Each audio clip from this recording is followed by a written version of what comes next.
আমি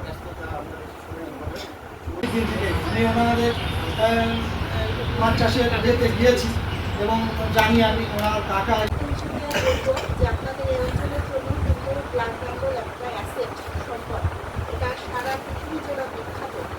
সাইটগুলো আমাদের লাগে, সেই সবগুলো সাইট থেকে কিন্তু আজকে আমরা এই পুরস্কার সম্মাননা দিচ্ছেন, সেটি একটি ভালো দিক। আমি প্রত্যাশা করবো যে ভবিষ্যতে এই সংখ্যাটা আরও বৃদ্ধি পাক এবং তাদের এই প্রচারণাটা অনেকে হয়তো উনি বললেন যে যারা তাদের কাছ থেকে লোন নেন শুধু তাদেরকেই এটা দেওয়া হয়, তো এটার প্রচারণারও দরকার আছে।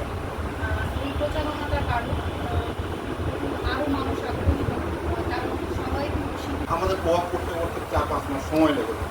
যাই হোক, আমি আপনারা যারা এই কৃষি ক্ষেত্রে কাজ করছেন, যারা নতুন নতুন উদ্যোক্তা হচ্ছেন এবং কৃষিকে আগায় নিয়ে যাচ্ছেন, বিশেষ করে আমাদের এই যে বিষাক্ত কৃষির থেকে যে আমাদের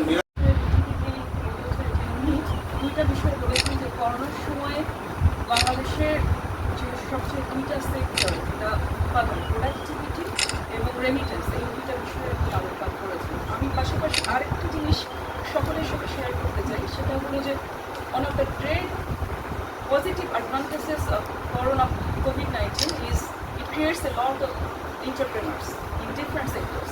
এখন কিন্তু আপনি দেখবেন এই যে সকল উদ্যোক্তাগুলো শুধুমাত্র কৃষি, মৎস্য, প্রাণী সম্পদ, এটা আপনি পরোটা অর্ডার করছেন, অনলাইনে খাবার অর্ডার করছেন, অনলাইনে পোশাক অর্ডার করছেন, এগুলো কিন্তু আমাদেরকে করোনা শিখিয়েছে।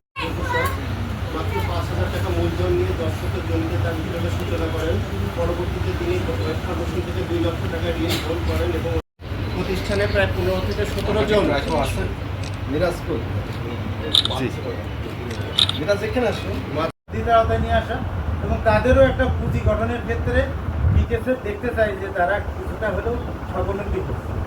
এই সব কিছু মিলিয়ে একটা টেকনিক্যাল ব্যাপার স্যাপার আছে। তো সেই কারণে আমরা এই প্রায় ধরেন হয়তো যে 2008 সাল থেকে আমরা এই কাজটা করছি। এই দীর্ঘ জার্নির মধ্যে